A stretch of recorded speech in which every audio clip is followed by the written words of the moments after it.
Riyati yang berada di rumah senyum-senyum sendiri melihat cincin yang kekecilan di jarinya itu. Apik tenan, iki pantes enggo aku orang gocah kae. Bagus banget, ini pantasnya buatku bukan buat anak itu. Martia dan Rio sedikit heran dengan tingkah Riyati. Martia pun bertanya apa yang tengah dilihat oleh Riyati hingga membuat putrinya itu senyum-senyum sendiri. Iki lobuk, cincin berlian. Bagus tuh. Ri, kamu dapat dari mana? Ini kalau dijual pasti mahal banget. Mosok sih mas? Iya Ria, beneran. Mata ketiganya berbinar melihat cincin tersebut. Terlebih lagi Riyati. Gadis itu sudah membayangkan uang yang akan dia terima jika berhasil menjual cincin yang ada di tangannya itu. Di sisi lain, Akai yang begitu kesal berjalan cepat ke arah rumah Martia dipandu oleh Arman. Sesmapainya di depan rumah Martia, Kai mengambil nafasnya dalam-dalam dan brak, pintu rumah milik Martia ditendang oleh Kai dengan keras. Hai bule edan, gak tahu sopan santun. Saya tidak perlu sopan santun untuk menghadapi orang-orang seperti kalian. Kembalikan cincin milik istri saya. Cincin? Cincin apa? Martia yang memang tidak tahu menahu pun bingung. Namun Riyati terlihat begitu ketakutan. Gadis itu pun menyembunyikan cincin yang ia pegang tadi di balik punggungnya. Kau kan yang mengambil cincin Kiran secara paksa. Kai menunjuk Riyati, dan Riyati pun memundurkan langkahnya hingga tubuh gadis itu terpentok ke dinding. Hei Bung, jangan asal tuduh. Rio mencoba untuk membela sang adik.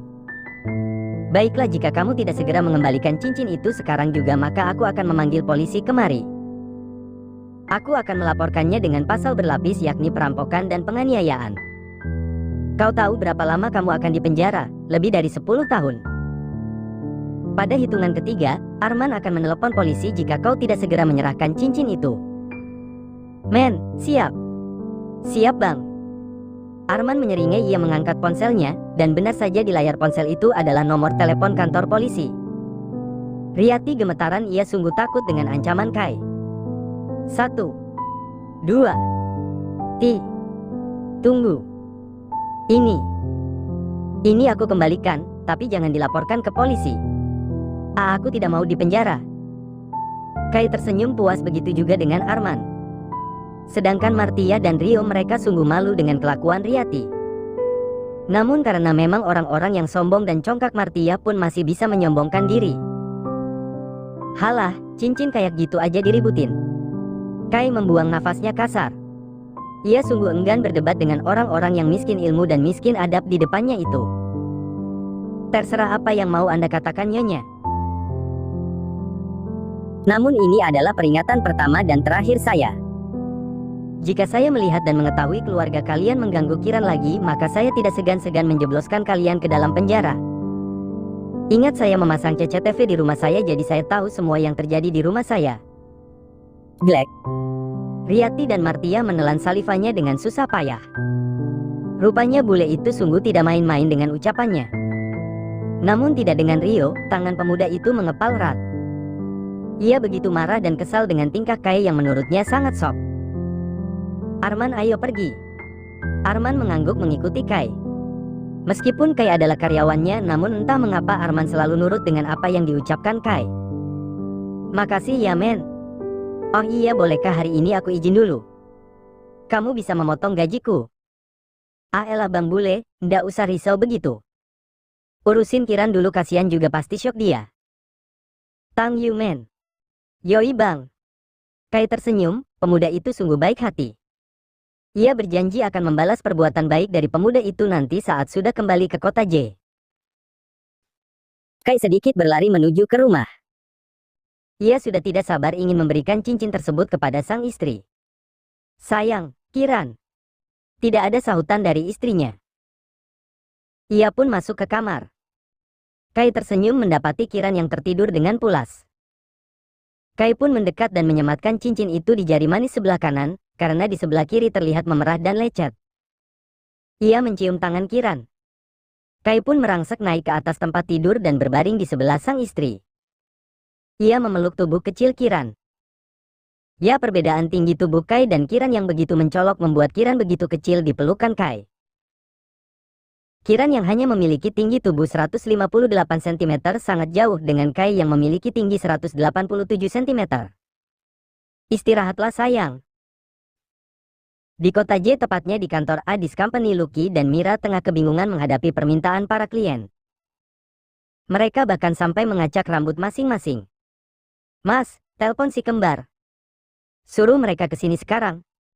Iya bentar. Lagian ini dua bocah itu tumben banget nggak nongol. Sudah 3 hari ini mereka tidak kelihatan. Lucky segera mengambil ponselnya dan mencari kontak nama Ahza dan Abra. Halo Om, Assalamualaikum. Za, sini sekarang. Kemana? Ke Addis lah. Ini udah di sini. Ahza dan Abra tertawa melihat wajah Lucky yang merah padam karena marah. Mengetahui mereka melakukan kesalahan, Ahza dan Abra pun langsung menyesalinya. Maaf Om, kami nggak bermaksud. Sudah, jangan dipedulikan Om, Lucky lagi sensi banyak kerjaan. Mira melerai ketegangan yang terjadi di antara Lucky dan kedua bocah kembar tersebut. Ahza dan Abra mengangguk patuh dan mulai menghampiri Mira. Kalian kemana saja kok tidak kelihatan beberapa hari ini? Maaf Onti, kami ada kegiatan di kampus sampai sore jadi kami tidak bisa bantu di sini. Iya Onti, dan kami lupa mau mengabari Om Lucky atau Onti Mira. Mira menghela nafasnya dengan perlahan, kemudian ia tersenyum simpul melihat tatapan menyesal kedua adik sahabatnya itu. Ya sudah, bantu Onti ya. Kerjaan lagi banyak banget. Kedua anak kembar itu mengangguk, mereka langsung berada di komputer masing-masing dan mulai memainkan jari-jari mereka di atas keyboard. Mira menghampiri suaminya dan mengusap punggung pria yang sudah dinikahinya selama 5 tahun itu dengan lembut. Sudahlah Mas. Mereka masih anak-anak. Dulu aku tidak begitu. Setiap anak memiliki keistimewaan masing-masing. Apa kau tidak ingat bagaimana Kai? Lucky terdiam mendengar ucapan sang istri. Ingatannya berputar ke 13 tahun silam. Saat itu usianya baru 19 tahun dan Kai berusia 14 tahun. Lucky sungguh terkejut saat seorang bocah menghampirinya dan mengajaknya bergabung untuk menjadi asistennya dalam perusahaan rintisan yang dibuatnya. Lucky tidak percaya dengan ucapan bocah yang menurutnya masih seusia anak SMP itu. Namun ketika Kai menunjukkan banyak keahliannya, Lucky pun setuju untuk bergabung. Ia sungguh tidak menyangka bocah yang dianggap anak SMP itu adalah mahasiswa termuda yang memiliki otak jenius. Ya, kau benar Mira. Setiap anak memiliki keistimewaannya sendiri. Begitu juga dua kembar itu. Meskipun mereka kadang iseng, keduanya begitu hormat kepada orang yang lebih tua, selalu meminta maaf saat melakukan kesalahan, dan tidak ragu menolong jika ada yang membutuhkan. Sikap yang santun yang jarang kita temui di masyarakat kita saat ini. Jadi, ya aku tahu. Aku akan memberi reward untuk mereka nanti. Apa itu? Bagaimana dengan minuman kekinian dan ayam goreng? Mira mengerutkan kedua alisnya mendengar perkataan sang suami. Mas, mereka bukanlah Laila yang akan sangat senang diberi seperti itu. Not, Laila anak Mira dan Lucky. Hahaha, aku hanya bercanda. Aku akan memberinya sesuatu yang mereka suka nanti. Mira tersenyum, meskipun terkadang Lucky begitu keras, namun sebenarnya ia menyayangi si kembar seperti Kai menyayangi adik-adiknya. Azan zuhur berkumandang. Kiran terbangun dengan terkejut saat ada tangan melingkar di perutnya. Kiran hendak berteriak, namun ia membungkam mulutnya dengan tangan. Astagfirullah, lupa ya Allah, aku sudah menikah. Dan dia suamiku. Kiran mengangkat tangan Kai dengan perlahan agar tidak membangunkan. Ia melihat cincin pernikahannya di jari tangannya. Masya Allah, abang benar-benar telah mengambilnya kembali. Terima kasih abang. Sama-sama sayang. Blus. Wajah Kiran merona saat kata sayang keluar dari mulut Kai. Abang udah bangun dari tadi? Lumayan, dan aku dengar semuanya. Tambah merah saja wajah Kiran. Ia sungguh malu dengan fakta bahwa Kai adalah suaminya saat ia terbangun lagi. Tidak ingin membuat sang istri salah tingkah lebih lama, Kai pun segera bangun dari tidurnya dan melenggang keluar kamar. Yuk, ambil wudhu lalu sholat. Setelah itu ayo kita cari makan siang. Abang baru ingat dari pagi kita belum makan apapun. Kiran mengangguk mengikuti instruksi dari sang suami. Di warung bakso kini keduanya berada. Banyak pasang mata yang melihat Kai. Kai pun acuh, ia tetap makan dengan santai dan tidak peduli dengan tatapan orang-orang tersebut. Apnak gak nyaman ya? Nggak kok, biasa aja. Abang sudah sering jadi pusat perhatian, jadi seperti ini saja tidak masalah. Kiran tersenyum simpul. Wajah tampan sang suami itu memang menarik perhatian para wanita. Namun Kiran boleh berbangga karena dia adalah pemilik hati sang suami meski hal itu belum ia ketahui. Mereka pun selesai makan dan pergi dari warung bakso tersebut. Kai menggandeng tangan Kiran. Meskipun ragu, Kiran akhirnya menggenggam tangan Kai juga. Bang. Bagaimanakah keluarga abang? Kai terdiam sejenak. Mereka sudah menikah, sebaiknya ia pun menceritakan tentang keluarganya. Kai membimbing Kiran untuk duduk di sebuah bangku dan ia pun duduk di sebelahnya. Kamu ingin tahu tentang keluargaku? Kiran mengangguk, ia sungguh ingin tahu. Ada rasa takut dan khawatir dalam dirinya jika nanti dia tidak diterima oleh keluarga dari suaminya itu. Kai melihat kekhawatiran dalam wajah sang istri. Ia pun mengeratkan genggaman tangannya. Tenang, keluargaku pasti akan menerimamu. Aku memiliki 2 ibu dan ayah. Maksud abang? Hahaha, aku sudah menebaknya. Kamu pasti bertanya. Ayah ibu kandungku sudah bercerai saat aku bayi. Dan mereka sudah menemukan pasangan masing-masing. Ibuku menikah dengan ayahku yang bernama Rama dan aku memiliki 3 orang adik kembar. 2 laki-laki yang bernama Ahza dan Abra dan 1 perempuan bernama Ana. Kalau readers mau tahu bagaimana kisah perpisahan kedua orang tuaku, baca novel Anak Jenius MOM Sita biar nggak bingung, hehehe. Wah, rame bang pasti di rumah. Andaikan aku punya saudara. Tenanglah, mereka nanti juga akan menjadi saudaramu. Terus ayah kandungku yang bernama Dani juga sudah menikah dengan seorang wanita dan aku memiliki 1 adik laki-laki. Dia mungkin seusia Tono, anak dari Pak No. Kiran mendengarkan dengan seksama. Nampaknya perjalanan hidup Kai juga berliku tidak semulus wajah tampannya. Bang, apakah kita akan kembali ke kotamu? Apakah kau mau? Kemanapun suamiku pergi aku akan ikut. Kai mengangguk tersenyum, sungguh ia tidak salah mendapatkan istri. Baiklah, mari kita pulang. Sepertinya akan turun hujan. Aku tidak mau kamu kehujanan dan sakit. Oh iya bang, bagaimana abang bisa mengambil cincin ini dari Mbak Riyati? Hahaha, banyak jalan menuju Roma. Kamu tidak usah pikirkan itu. Jawaban Kai sungguh membuat Kiran penasaran. Ia tahu betul sifat Riyati, kakak sepupunya itu tidak mungkin menyerahkan apa yang sudah ada di tangannya dengan begitu saja. 7 hari selepas kepergian ibunya, kini Kiran sudah bersiap untuk berjualan. Dan keluarga Bude Martia serta sepupunya Riyati tidak lagi mengganggu Kiran. Rupanya ancaman Kai cukup ampuh untuk meredam kejahatan keluarga Bude Martia itu. Pukul 3 pagi Kiran sudah berkutat di dapur untuk menyiapkan dagangan jamunya. Kemarin dia sudah izin kepada sang suami untuk kembali berjualan. Kai pun mengizinkan Kiran dengan catatan Kiran tidak boleh capek. Boleh asalkan kamu tidak lelah. Aku tidak ingin yang kamu kerjakan itu menjadi hal yang membuatmu kelelahan. Seperti itulah ucapan Kai. Kiran tersenyum, ia sungguh bahagia suaminya itu menghormati apa yang dia inginkan. Kamu sudah bangun? Bang, berisik ya. Maaf ya jadi kebangun abangnya. Ndak kok, aku juga biasa bangun jam segini. Kayak terlalu ke kamar mandi untuk mengambil air wudhu. Ia memang biasa bangun di sepertiga malam untuk melakukan sholat malam meskipun hanya 2 rakaat. Beberapa hari tinggal bersama Kiran memang belum pernah melihat Kai terbangun saat dini hari. Kai pun keluar dari kamar mandi dengan wajah yang basah oleh air wudhu. Bang, abang kok nggak pernah bangunin Kiran kalau mau sholat malam? Maaf, abang lihat setelah ibu meninggal kamu kelihatan sedih dan capek. Abang nggak tega mau banguninnya. Kiran mengangguk mengerti. Dia memang merasa capek, tapi bukan capek pada fisik melainkan hati dan pikirannya.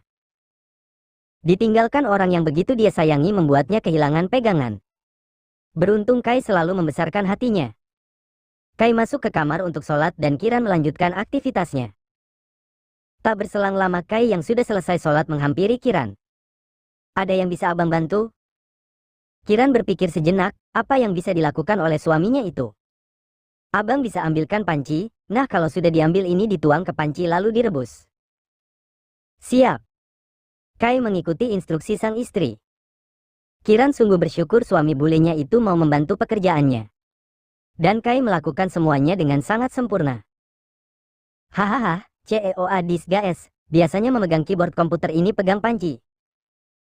Kiran hanya kamu yang bisa menyuruhku seperti ini, Kai bergumam dalam hati. Oh iya Kiran, kok tangan kamu jadi berwarna kuning?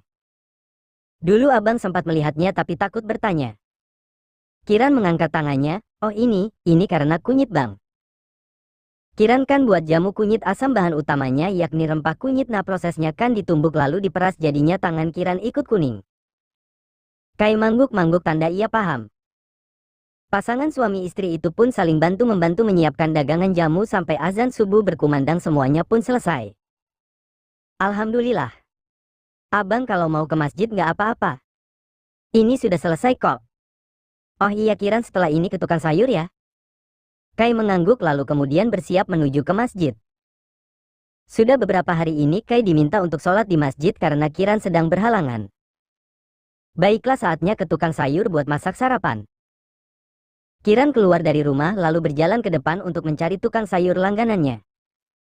Di daerahnya terdapat tukang sayur yang biasa mangkal saat subuh. Mau beli apa Mbak Kiran? Mas, saya mau ayam 1/2 kilogram sama kangkung, tahu, tempe, cabe, bawang merah, bawang putih. Siap. Ini Mbak. Makasih Mas. Setelah menyerahkan uang dan menerima barang belanjaannya, Kiran segera pulang ke rumah. Entah mengapa perasaannya tiba-tiba tidak enak. Saat ia hendak berbelok ke rumahnya, tiba-tiba ia merasa diikuti. Dan buk, seseorang memukul punggung Kiran. Kiran masih sempat berbalik dan melihat orang tersebut. Kakakmu. Rasakan. Lebih baik kalau kamu segera menyusul ibumu. Orang tersebut segera lari. Ia tidak ingin ketahuan. Namun ia tidak tahu ada seseorang yang telah melihat perbuatan buruknya.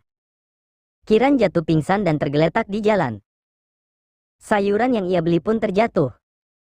Seseorang yang tadi bersembunyi pun segera keluar dan menghampiri Kiran. Mbak Kiran, Tangi, bangun, Mbak, tolong. Tolong. Beberapa pria termasuk Kai yang baru keluar dari masjid sangat familiar dengan pemilik suara tersebut. Pano, bukannya itu suara Tono ya? Iya bang, Tono, ono opoyo.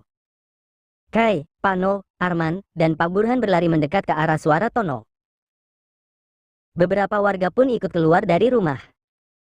Ono opo Ton? Bang, Mbak Kiran. Astagfirullahalazim Kiran, ya Allah, kamu kenapa? Kiran, bangun. Kai terkejut dan berteriak histeris melihat sang istri tergeletak di tanah. Kai pun segera menggendong Kiran ke rumah. Beberapa orang mengikuti Kai, dan Tono berinisiatif untuk membawa kantong kresek berisi barang belanjaan Kiran. Ton, panggil ibumu. Enji Pak. Kai sudah memasukkan istrinya ke kamar. Sedangkan Tono memanggil Buno. Ternyata Buno adalah bidan di desa itu, jadi paling tidak dia akan paham apa yang terjadi kepada Kiran. Buno masuk menerobos beberapa warga yang berkumpul di depan rumah Kiran. Sedangkan di dalam Kai terlihat begitu gelisah. Ia terus mengusap punggung tangan Kiran. Ya Allah sayang. Kamu kenapa? Apa yang terjadi? Bang, biar saya periksa Kirannya. Kai memilih keluar untuk menemui Tono. Ia yakin Tono mengetahui sesuatu karena Tono yang menemukan Kiran pertama kali. Ton, tadi kamu yang pertama lihat Mbak Kiran pingsan? Iya bang. Kai menangkap gurat ketakutan dalam wajah bocah SMP itu. Ia pun memberi isyarat kepada Arman untuk membubarkan warga agar Tono bisa lebih leluasa bercerita. Arman mengangguk paham dan segera melakukan permintaan Kai. Kini tinggal Kai, Tono, Arman, Pano, Pak Burhan, dan Arman. Bahkan Kai pun menutup pintu rumah. Ojo wedile, Krito, jangan takut nak ceritalah. Anu Pak, Bang Bule, aku tadi mau ke masjid ikut Bapak sholat subuh. Tapi aku lupa bawa sarung lah, aku balik lagi. Saat aku mau ke masjid aku lihat Mbak Kiran baru pulang belanja. Tapi tiba-tiba ada yang mukul Mbak Kiran dari belakang. Kai mengepalkan tangannya dengan sangat erat. Kai terlihat sangat marah. Pak Burhan yang tahu Kai naik pitam segera mengusap punggung Kai dengan lembut. Sabar. Jangan terpengaruh emosi. Kai mengangguk, ia kemudian mengambil nafasnya dalam-dalam dan membuangnya kasar. Tono tahu siapa yang memukul Mbak Kiran? Bocah bertubuh sedikit tambun itu mengangguk. Semua mata tertuju pada Tono menunggu nama yang akan Tono sebutkan. Jangan takut nak. Ayo katakan, Tono nggak kasihan sama Mbak Kiran. Kali ini Pak Burhan yang berbicara, mencoba menarik simpati dari anak itu. Tono melirik sang ayah, Pak No pun mengangguk. Itu Bang yang mukul Mbak Kiran, Mas Rio. Astagfirullah. Semua orang sungguh terkejut mendengar nama yang disebutkan oleh Tono. Terlebih Kai berdiri dari duduknya dan hendak keluar rumah menghampiri kediaman Martiah. Bang, kiranya sudah sadar. Ucapan Buno berhasil menghentikan Kai yang sudah berada di depan pintu. Kai pun berlari ke kamar. Semua orang menghembuskan nafas kelegaan. Pak, Bang bule kalau marah medeni, nakutin, yo. Pano mengangguk, ia juga merasakan hal yang sama dengan sang putra. Aku merasa orang ini bukan orang biasa. Aura yang muncul dari dirinya sungguh luar biasa. Guma Pano dalam hati. Piye bu? Alhamdulillah nggak apa-apa. Tidak ada luka yang serius.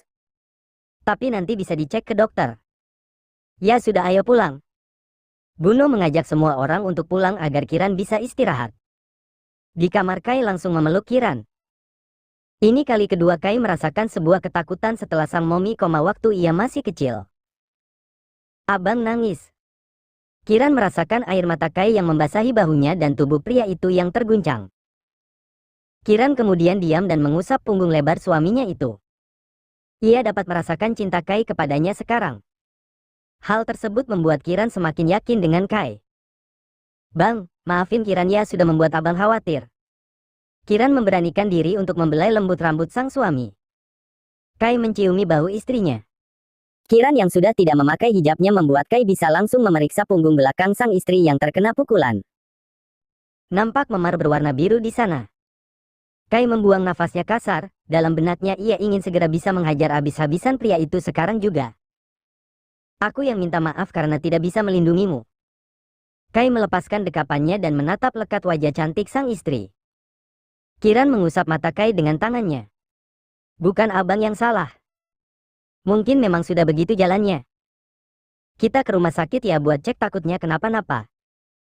Kiran menggeleng, ia merasa ini bukanlah sesuatu yang besar. Baiklah kalau kamu tidak mau. Tapi hari ini tidak usah jualan dulu. Besok juga sampai memar kamu beneran hilang. Terus jamu yang sudah dibuat, bagikan saja untuk para tetangga. Kiran pasrah dengan pengaturan Kai. Kiran merasa saat seperti ini apa yang jadi keinginan Kai tidak lagi bisa dibantah. Kiran merasakan aura mendominasi dari diri Kai. Baiklah ikut kata suami buleku saja. Kiran tersenyum manis membuat debaran di dada Kai begitu kencang saat melihat bibir sang istri.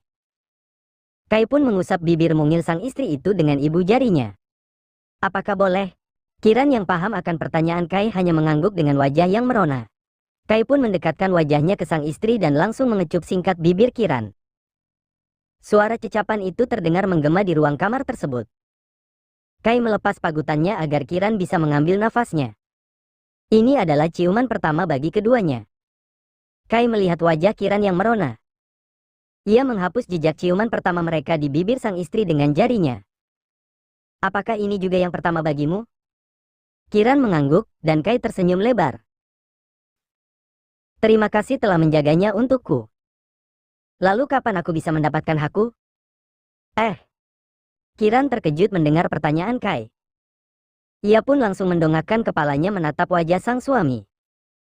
Kai pun tertawa lebar melihat reaksi Kiran yang begitu terkejut. Hahaha.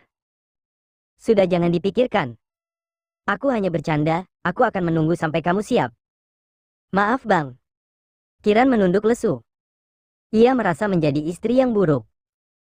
Haish, sudah jangan jadi lemes begitu. Abang tahu kamu juga kan masih berhalangan. Tapi bentar lagi udah selesai kok bang. Jadi apakah kalau sudah selesai kamu akan siap? Lagi-lagi pertanyaan Kai membuat wajah Kiran kebingungan. Kai sungguh senang melihat ekspresi Kiran yang begitu, menurutnya itu sangat menggemaskan. Ia menyadari meskipun Kiran berpacaran lama dengan Jaya, Kiran tidak pernah melakukan hal-hal yang melebihi batas. Bahkan ciuman pun tidak. Ia bisa mengetahui dari cara ciuman Kiran yang amat sangat kaku. Terima kasih sayang, aku benar-benar pria pertama untukmu dan kamu adalah wanita pertama untukku. Kiran sungguh bahagia mendengar ucapan dari Kai tersebut. Kini gadis itu memberanikan diri untuk memeluk sang suami terlebih dahulu. Lihat saja apa yang akan aku lakukan untuk orang-orang yang telah menyakitimu. Aku tidak akan membiarkannya hidup tenang. Monolog Kai dalam hati.